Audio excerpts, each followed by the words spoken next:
ಯಾವುದೋ ಒಬ್ಬ ಬೇನಾಮಿ ವ್ಯಕ್ತಿ ರಾಜಶೇಖರಯ್ಯ ಗಂಗೇನಹಳ್ಳಿ ದಾರಿಯಲ್ಲಿ ಹೋಗುವ ದಾಸಯ್ಯ ಮುಖ್ಯಮಂತ್ರಿಗೆ ಈ ಜಮೀನನ್ನ ಡಿನೋಟಿಫೈ ಮಾಡಬೇಕು ಅಂತ ಅರ್ಜಿ ಕೊಡ್ತಾರೆ. ಕುಮಾರಸ್ವಾಮಿ ಅವರು ಮೈಸೂರು ಪ್ರಕರಣದಲ್ಲಿ ಪ್ರಶ್ನೆ ಮಾಡಿದ್ರಲ್ಲ, ಸತ್ತೋದರ ಹೆಸರಿಗೆ ಹೆಂಗ್ರಿ ಡಿನೋಟಿಫಿಕೇಶನ್ ಮಾಡ್ತೀರಿ ಅಂತ. ಹಾಗಾದ್ರೆ ನಾವು ಕೇಳಲಿಕ್ಕೆ ಬಯಸ್ತೇವೆ, ಸ್ವಾಮಿ ಈ 1 ಎಕರೆ 11 ಗುಂಟೆ ಸತ್ತೋದರ ಹೆಸರಿಗೆ ನೀವ್ ಹೆಂಗೆ ಡಿನೋಟಿಫಿಕೇಶನ್ ಮಾಡಿಸಿದ್ರಿ? ಸತ್ತೋದವರಿಂದ ಫಸ್ಟ್ ನಿಮ್ಮ ಅತ್ತೆ ಹೆಸರಿಗೆ GPA ಮಾಡ್ಕೋತೀರಿ, ನಿಮ್ಮ ಅತ್ತೆಯಿಂದ ಬಾಮೈದನ ಹೆಸರಿಗೆ ಕ್ರಯ ಆಗುತ್ತೆ. ಆ ಜಮೀನನ್ನ ನೀವು ಸರ್ಕಾರದಲ್ಲಿ ಇಟ್ಕೊಂಡು ಅಥವಾ ಯಡಿಯೂರಪ್ಪನವ್ರನ್ನ ಉಪಯೋಗಿಸಿಕೊಂಡು ಡಿನೋಟಿಫಿಕೇಶನ್ ಮಾಡಿಸ್ಕೊಳ್ತೀರಿ. ತಂತ್ರಗಾರಿಕೆ ಮಾಡಿ ವ್ಯವಸ್ಥಿತವಾಗಿ ಲೂಟಿ ಮಾಡಿರುವ ಪ್ರಕರಣ ಹೌದಾ ಅನ್ನುವ ಉತ್ತರ ಕೊಡಬೇಕು ಅಂತ ನಾವು ಅವರಲ್ಲಿ ಆಗ್ರಹ ಮಾಡ್ತೇವೆ. ಇದು ಆಸ್ತಿ ಇರ್ತಕ್ಕಂಥದ್ದು ಬೆಂಗಳೂರು ಮಹಾನಗರ ಪಾಲಿಕೆ ಒಳಗಡೆ. ಇದು ಆಸ್ತಿ ಬರ್ತಕ್ಕಂಥದ್ದು ಮಠದಳ್ಳಿ, ಅಂದ್ರೆ ನಮ್ಮ ಗಂಗೇನಹಳ್ಳಿ ಮಠದಳ್ಳಿಯ ಮುಂದುವರೆದ ಬಡಾವಣೆ ಇದು. ಗಂಗೇನಹಳ್ಳಿಯಲ್ಲಿ survey number 71B, 71C, 7D survey ನಂಬರ್ಗಳಲ್ಲಿ 1976ನೇ ಇಸ್ವಿಯಲ್ಲಿ ಜಮೀನು ಮಾಲೀಕರದ್ದು 1 ಎಕರೆ 11 ಗುಂಟೆ BDAನವರು ಭೂಮಿಯನ್ನ ಬಡಾವಣೆ ನಿರ್ಮಾಣಕ್ಕೆ ಭೂಸ್ವಾಧೀನ ಪಡಿಸಿಕೊಂಡಿರ್ತಾರೆ. 1976ನೇ ಇಸ್ವಿಯಲ್ಲಿ ಆರಂಭ ಆಗಿ 1988ನೇ ಇಸ್ವಿಗೆ ಸಂಪೂರ್ಣ ಭೂಸ್ವಾಧೀನ ಮುಗಿದು ಹೋಗಿರ್ತದೆ.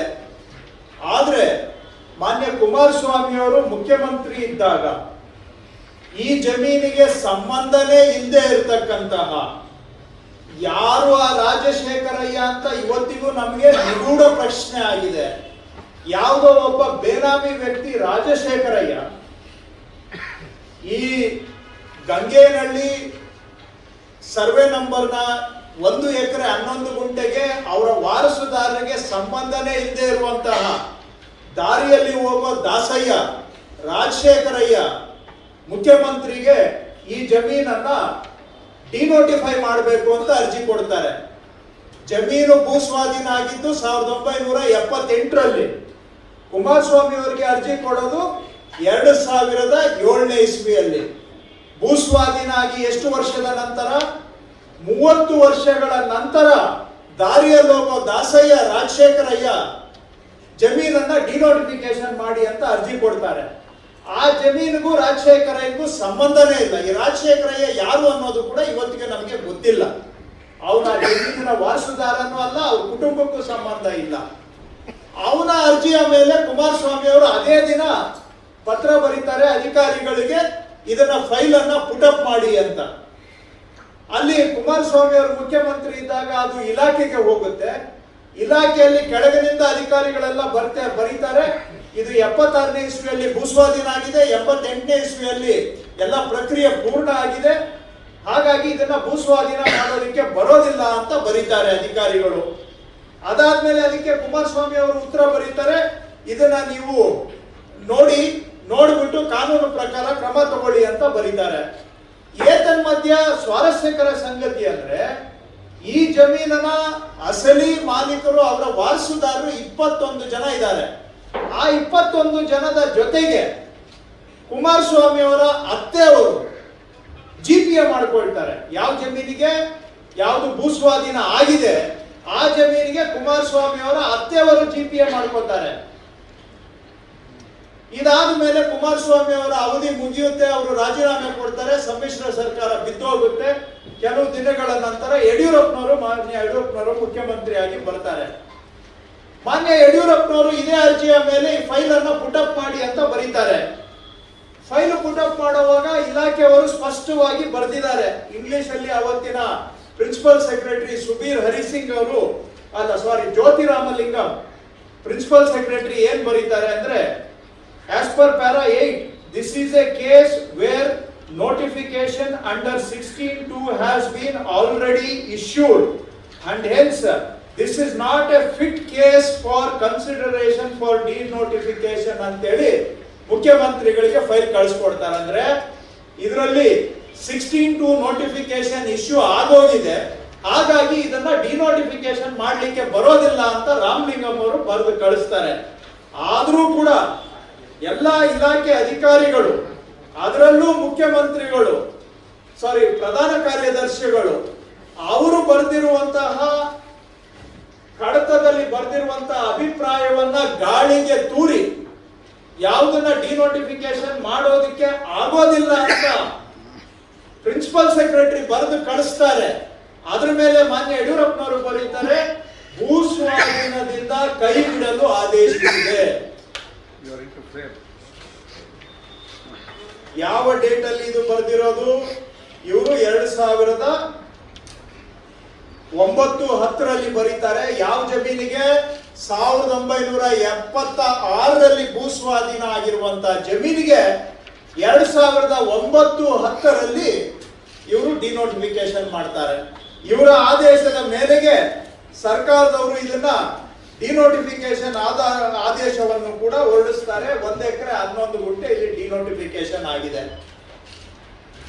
ಇದೇ ಸಂದರ್ಭಕ್ಕೆ ಕಾಕತಾಳೀಯ ಅಂತಿರೋ ಅಥವಾ ಇದು ವ್ಯವಸ್ಥಿತ ಪ್ರಾಯೋಜಿತ ಆಲೋಚಿತ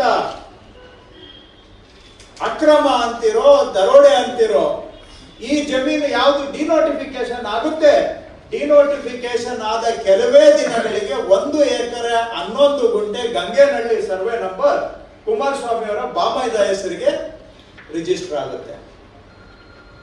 ಇಲ್ಲಿ ಡಿನೋಟಿಫಿಕೇಶನ್ ಆದಾಗ ಯಾರ ಜಮೀನಿಗೆ ಡಿನೋಟಿಫಿಕೇಶನ್ ಆಗಿದೆ ಆ ಮನುಷ್ಯ ಸತ್ತೇ ಹೋಗಿದ್ದ. ಕುಮಾರಸ್ವಾಮಿ ಅವರು ಮೈಸೂರು ಪ್ರಕರಣದಲ್ಲಿ ಪ್ರಶ್ನೆ ಮಾಡಿದ್ರಲ್ಲ, ಸತ್ತೋದರ ಹೆಸರಿಗೆ ಹೆಂಗ್ರಿ ಡಿನೋಟಿಫಿಕೇಶನ್ ಮಾಡ್ತೀರಿ ಅಂತ. ಹಾಗಾದ್ರೆ ನಾವು ಕೇಳಲಿಕ್ಕೆ ಬಯಸ್ತೇವೆ, ಸ್ವಾಮಿ ಈ 1 ಎಕರೆ 11 ಗುಂಟೆ ಸತ್ತೋದರ ಹೆಸರಿಗೆ ನೀವ್ ಹೆಂಗೆ ಡಿನೋಟಿಫಿಕೇಶನ್ ಮಾಡಿಸಿದ್ರಿ? ಸತ್ತೋದವರಿಂದ ಫಸ್ಟ್ ನಿಮ್ಮ ಅತ್ತೆ ಹೆಸರಿಗೆ GPA ಮಾಡ್ಕೋತೀರಿ, ನಿಮ್ಮ ಅತ್ತೆಯಿಂದ ಬಾಮೈದನ ಹೆಸರಿಗೆ ಕ್ರಯ ಆಗುತ್ತೆ. ಆ ಜಮೀನನ್ನ ನೀವು ಸರ್ಕಾರದಲ್ಲಿ ಇಟ್ಕೊಂಡು ಅಥವಾ ಯಡಿಯೂರಪ್ಪನವ್ರನ್ನ ಉಪಯೋಗಿಸ್ಕೊಂಡು ಡಿನೋಟಿಫಿಕೇಶನ್ ಮಾಡಿಸ್ಕೊಳ್ತೀರಿ. ಇವತ್ತು ಅಲ್ಲಿ 1 ಎಕರೆ 11 ಗುಂಟೆ ಬೆಲೆ ಎಷ್ಟು? 16 ಕೋಟಿ ಬೆಲೆ ಬಾಳುವಂತಹ ಆಸ್ತಿ, BDAಗೆ ಸೇರಿದಂತಹ ಸ್ವತ್ತು, ನಿವೇಶನಗಳ ಮುಖಾಂತರ ಬಡವರಿಗೆ ಸಿಗಬೇಕಾಗಿದ್ದಂತಹ ನಿವೇಶನಗಳನ್ನ ವಂಚನೆ ಮಾಡಿ ಸರ್ಕಾರ ಭೂಸ್ವಾಧೀನ ಮಾಡಿಕೊಂಡು ಮುಗಿಸಿದ್ದಂತಹ ಜಮೀನನ್ನ ಡಿನೋಟಿಫಿಕೇಶನ್ ಮಾಡ್ತಿರಲ್ವಾ? ನೀವು ಮಾಡಿದ್ದು ಇದು ನ್ಯಾಯನ ಅನ್ಯಾಯನ? ಇದು ಕ್ರಮನ ಅಕ್ರಮನ? ಇದು ವ್ಯವಸ್ಥಿತ ವಂಚನೆ ಹೌದಾ ಅಲ್ವಾ? ಇವತ್ತು ಬಿಜೆಪಿ ಅವರು ಮಾನ್ಯ ವಿಜಯೇಂದ್ರ ಅವರು ಇಷ್ಟೆಲ್ಲ ಮಾತಾಡ್ತಾರೆ. ಯಾರು ಬರ್ದಿರೋದಿಲ್ಲಿ? ಭೂಸ್ವಾಧೀನದಿಂದ ಕೈ ಬಿಡಲು ಆದೇಶಿಸಿದೆ. ಮಾನ್ಯ ಯಡಿಯೂರಪ್ಪನವರು ತಮ್ಮ ಸ್ವಂತ ಕೈಯಾರೆ ಬರೆದಿರುವಂತಹ ಆದೇಶ. 1 ಎಕರೆ 11 ಗುಂಟೆ ಜಮೀನು ಬೆಂಗಳೂರಿನ ಮಧ್ಯಭಾಗದಲ್ಲಿ, ಹೃದಯ ಭಾಗದಲ್ಲಿ ಎಲ್ಲಾ ಸೇರಿ ಯಡಿಯೂರಪ್ಪನವರು ಕುಮಾರಸ್ವಾಮಿ ಅವರು ಇಬ್ಬರು ಸೇರಿ ಲಪಟಾಯಿಸಿದ್ದೀರಲ್ವಾ? ಇದು ನೀವು ಕರ್ನಾಟಕದ ಜನಗಳಿಗೆ ಮಾಡಿದ ಅನ್ಯಾಯ ಹೌದಾ ಇಲ್ವಾ? ಇದು ಬೇರೆ ಯಾರ ಹೆಸರಿನಲ್ಲೂ ಆಗಿಲ್ಲ, ದಯವಿಟ್ಟು ಅರ್ಥ ಮಾಡ್ಕೊಳ್ಳಿ. ಇದು ನೇರವಾಗಿ ಕುಮಾರಸ್ವಾಮಿ ಅವರೇ ಫೈಲ್ ಪುಟಪ್ ಮಾಡಿ ಅಂತ ಹೇಳಿ ಆದೇಶ ಮಾಡಿರೋದು. ಕುಮಾರಸ್ವಾಮಿ ಅವರು ಫೈಲ್ ಪುಟಪ್ ಮಾಡಿ ಅಂತ ಹೇಳಿ ಅವರು ಮುಖ್ಯಮಂತ್ರಿ ಇದ್ದಾಗ ಆದೇಶ ಮಾಡಿದ್ದನ್ನ ಯಡಿಯೂರಪ್ಪನವರು ಡಿನೋಟಿಫಿಕೇಶನ್ ಮಾಡಿರೋದು. ನೇರ ಫಲಾನುಭವಿ ಯಾರು? ಕುಮಾರಸ್ವಾಮಿ ಅವರ ಸ್ವಂತ ಬಾಮೈದ.